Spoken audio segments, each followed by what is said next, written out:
Techno health থেকে আপনাদেরকে স্বাগতম। আমার হাতে যে ডিভাইসটি দেখতে পাচ্ছেন এটি হচ্ছে রোবোটিক হ্যান্ড এক্সারসাইজ ডিভাইস। এই ডিভাইসটি মূলত স্ট্রোক এবং জিবিএস এর পর হাতের এক পাশ অবশ হয়ে যাওয়া এবং হাতের আঙ্গুল নিজে নিজে মুষ্টি করতে পারছেন না, এছাড়াও হাত ঝিনঝিন করা অথবা হাতে শক্তি পাচ্ছেন না, তাদের জন্য এই ডিভাইসটি। এখন আমি দেখাচ্ছি এই ডিভাইসটির সাথে কি কি পাচ্ছেন। বক্সটি খোলার পরে আমরা যা যা পাচ্ছি সেটা হচ্ছে রোবোটিক গ্লোভস, মিরর মোডে ব্যবহার করার জন্য অন্য হাতের গ্লোভস, এর সাথে পেয়ে যাচ্ছেন কানেক্টিং কেবল, সাথে পাচ্ছেন একটি এক্সারসাইজ বল এবং এটি হচ্ছে আমাদের মূল ডিভাইসটি।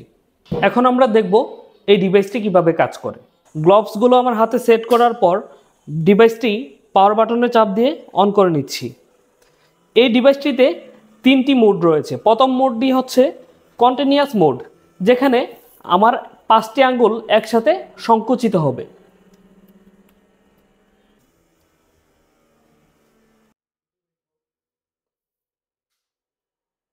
এবার আমি দ্বিতীয় মোডে চলে যাচ্ছি। দ্বিতীয় মোডটি হলো কন্টিনিউয়াস সিঙ্গেল ফিঙ্গার মোড, যেটি ক্রমান্বয়ে প্রত্যেকটা আঙ্গুল একবার করে সংকুচিত হবে।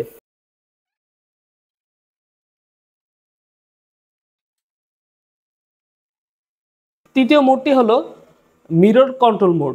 মিরর মোডটি ব্যবহার করার জন্য আমার অন্য ভালো হাতটিতে মিরর গ্লোভসটি পরে নিয়েছি এবং বক্সে থাকা এক্সারসাইজ বলটি দিয়ে আমি এখন বাম হাতে চাপ দিচ্ছি। দেখা যাচ্ছে সাথে সাথে আমার ক্ষতিগ্রস্ত হাতটিও সংকুচিত হয়ে যাচ্ছে। চাপটি ছেড়ে দেওয়ার পর আমার ক্ষতিগ্রস্ত হাতটি আবার আগের অবস্থানে চলে এসেছে। ডিভাইসটি সম্পর্কে আরও বিস্তারিত জানতে অথবা ডিভাইসটি ক্রয় করতে স্ক্রিনে দেওয়া নাম্বারটিতে যোগাযোগ করুন।